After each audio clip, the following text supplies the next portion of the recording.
তোমার মনের মানুষ ধরো, যারে দিয়া পয়দা হলে তারে তুমি কেন ছাড়ো। যে পুঁজিতে হয় রে ব্যাপার, চলিতেছে ভবের বাজার, তারে চিনিলে এবার আপন সাদে মরো।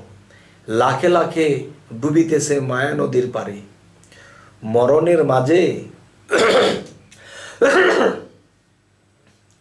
জীবনের মাঝে মরণ চিনিয়া তারে সাধন করো।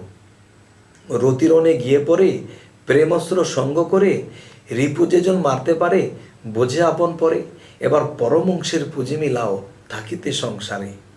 তবে এই পরমংশের পুঁজি যদি কেউ মিলাতে চায়, তাহলে সেই পুঁজি মিলাইতে হলে তার শুকনা আদা হতে হবে। হযরত মুহাম্মদ সাল্লাল্লাহু আলাইহি সাল্লাম তিনি হেরা পর্বতের গুহায় 14 থেকে 14.5 বছর তিনি কাটাইছেন। তার ঠিকমতো খাওয়া নাওয়া কিছুই ছিল না।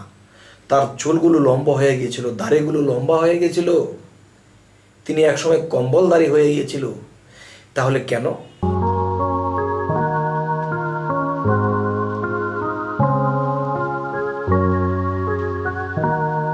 হে জগতবাসী, আজ আমি শামীম আলী চিশতি আপনাদের সামনে হাজির হইলাম।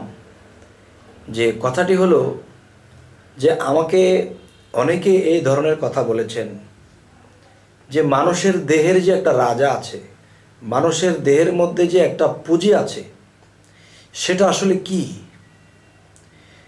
দেখা গেছে এক ধরনের ফকিরি যারা করে তারা বলতেছে দেহের রাজা বা দেহের মধ্যে যেটা সঞ্চয় করব সেটা হলো যেই পানি দিয়ে আপনি আমি এই পৃথিবীতে জন্ম হয়ে এসেছি, এটাকে যে যত নিজের মধ্যে মজুত করবে, নিজের মধ্যে জমা রাখবে, সেই সুপুরুষ হবে। কথাটা একেবারে ঠিক, তবে একটু বোঝার আছে অন্য একটা দিক। সেটি হলো মানুষ যখন দেখা যায় ভাত, মাংস, পোলাও, বিরিয়ানি, ভালো ভালো খাবার খায়, তখন খাবার যখন খায় যৌবনপ্রাপ্ত একজন মানুষ, তখন দেখা যায় যে তার দেহের মধ্যে যেই পানিতে মানুষ পৃথিবীতে জন্ম হয়ে আসে, এই পানিটা তার মধ্যে একটা ভাণ্ড আছে।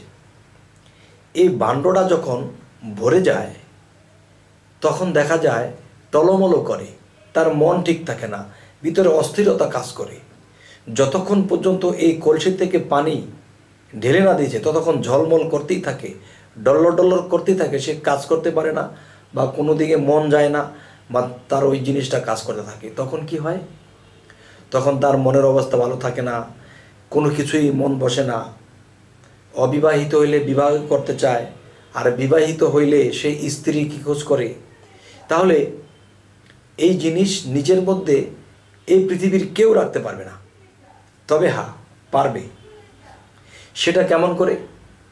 যেমন দেখবেন একটা আদা, একটা আদাকে যখন চিপ দেওয়া হবে, যদি এর মধ্যে রস থাকে তাহলে রস পড়বে। চিপ দেওয়ার পরে কিন্তু সেই রসটা থাকতে পারবে না। তবে হ্যাঁ, এই আদাটাকে যখন শুকানো হবে, শুকানো হইলে পরে তখন আদার জাল ঠিকই থাকবে, কিন্তু আদার রস নেই। আর রস থাকলে সে প্রবাহিত হবেই।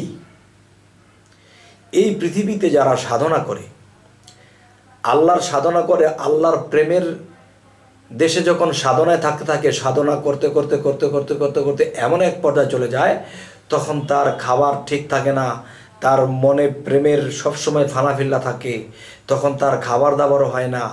মানুষ ইচ্ছে করলে কিন্তু না খেয়ে থাকতে পারে না। আরেকটা না খাওয়া আছে যে প্রেমের দেশে হাবুডাবু করতে করতে কিসের খাওয়া কিসের দাওয়া, তখন লোকটা জীর্ণ শীর্ণ হয়ে যায়, তখন দেখা যায় শুকিয়ে যায় লোকটা, এমন শুকিয়ে যায় তখন তার শরীরের মধ্যে রস জিনিসটা আর থাকে না। তখন কি হবে? যাই কিছু খায় তা কোনো রকম যান বাঁচানোর জন্য খায়, আর ওতে আদা শুকনোই থাকে, আর সেই আদা থেকে রস থাকলে পড়বে, না থাকলে তো আর পড়বে না। তাই সাধক যারা, তারা নিজেকে শুকিয়ে নেয়। কারণ যদি বলা হয় এই জিনিস মজুত রাখবো, না বাবা, এতটুকু একটা ভাণ্ড, এই ভাণ্ডের মধ্যে যদি আপনি রাখতে থাকেন কিছু, তাহলে উতরে পড়বে। তখন রাতের স্বপ্নদোষ হবে, আর না হয়তো মনের কোনো কুপ্রবঞ্চনায় আপনি একটা খারাপ কিছু করে বসবেন। তবে এই জন্য আল্লাহ রোজার নিয়ম করেছে। কিন্তু রোজার নিয়ম করলে কি হবে? সাধকদের মতে যে রোজা, সেটা তো আর করা হয় না। আচ্ছা, যাই হোক, আজকের যে আলোচনাটি সেটি হলো যে আমাদের জালালউদ্দিন খাঁ, আমার চাচাগুরু, তিনি বলেছেন, তোমার মনের মানুষ ধরো, যারে দিয়া পয়দা হলে তারে তুমি কেন ছাড়ো, যে পুঁজিতে হয় রে ব্যাপার, চলিতেছে ভবের বাজার, তারে চিনিলে এবার আপন স্বাদে মরো, লাখে লাখে ডুবিতেছে মায়া নদীর পারে, জীবনের মাঝে মরণ চিনিয়া তারে সাধন করো, রতিরণে গিয়ে পড়ে প্রেমস্ত্র সঙ্গ করে, রিপু যেজন মারতে পারে বোঝে আপন পরে, এবার পরমংশের পুঁজি মিলাও থাকিতে সংসারে। তবে এই পরমংশের পুঁজি যদি কেউ মিলাতে চায়, তাহলে সেই পুঁজি মিলাইতে হলে তার শুকনা আদা হতে হবে। হযরত মুহাম্মদ সাল্লাল্লাহু আলাইহি সাল্লাম, তিনি হেরা পর্বতের গুহায় 14 থেকে 14.5 বছর তিনি কাটাইছেন। তার ঠিকমতো খাওয়া নাওয়া কিছুই ছিল না। তার চুলগুলো লম্বা হয়ে গিয়েছিল, দাড়িগুলো লম্বা হয়ে গিয়েছিল, তিনি একসময় কম্বলদারি হয়ে গিয়েছিল। তাহলে কেন? তিনি এরকম সাধনা করতে করতে নিজের মধ্যে সেই জিনিসগুলো মিশাইতে পারছে। কেননা আদা যদি রস থাকে সে পড়বেই, আর সেই আদার যদি রস না থাকে কিন্তু জাল ঠিকই থাকবে, কিন্তু রস প্রবাহিত হবে না, আর তখনই সে নিজের মধ্যে এগুলা মিশাইতে পারবে। হে জগতবাসী, জানি না আমার এই কথাগুলো আপনাদের কেমন লাগলো, তবে আশা করছি ভালোই লাগবে। যে আলোচনাটি করা হলো, এরকম দশাই মানুষের বেশি হয়ে থাকে, ইচ্ছে করলে ওই জিনিসগুলো মজুত করে রাখতে পারে না। তবে আমাদের চ্যানেলের এই কথাগুলো যদি আপনাদের ভালো লাগে তো অবশ্যই সাবস্ক্রাইব করুন, বাকি ভিডিওগুলো ছাড়লে আপনাদের কাছে পৌঁছে যাবে। তবে এই বলেই রাখছি, সকলেই ভালো থাকবেন। আল্লাহ হাফিজ।